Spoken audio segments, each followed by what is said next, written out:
ಪ್ರಶ್ನೆ ಯಾಕೆ ಅಂದರೆ ಸರ್, ಸ್ವಲ್ಪ ಕಮ್ಯುನಿಟೀಸ್ನಲ್ಲಿ ಬೇಗ ಮದುವೆ ಆಗಿದೆ. That is one of the indicators of backwardness. ಆಯಿತು. ಸಮೀಕ್ಷಾ ದಿನದಲ್ಲೂ ವಿದ್ಯಾಭ್ಯಾಸದ ವಿವರಗಳು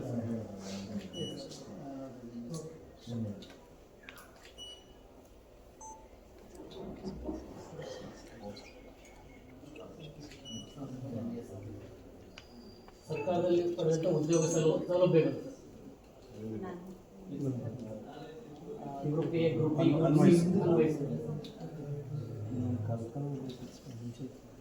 ಪಡೆದ ಶೈಕ್ಷಣಿಕ ಸೌಲಭ್ಯಗಳು ಸರ್. ಎಸ್ ಪಶುಸಂಗೋಪನೆ, ಇಂಜಿನಿಯರಿಂಗ್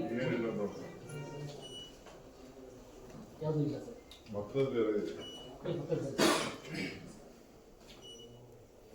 ವಸತಿ ಶಾಲೆ ಸೌಲಭ್ಯಗಳು ಏನಾದ್ರು ಪಡ್ಕೊಂಡಿದ್ದೀರಾ ಸರ್ ವಿದ್ಯಾಭ್ಯಾಸ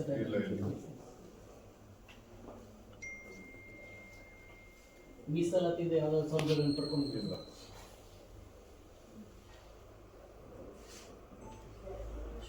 ನೀವು ಭಾರತ ಸಂವಿಧಾನ ಅನುಚ್ಛೇದ 371 ಅಡಿಯಲ್ಲಿ ಬರ್ತೀರಾ ಹೈದರಾಬಾದ್?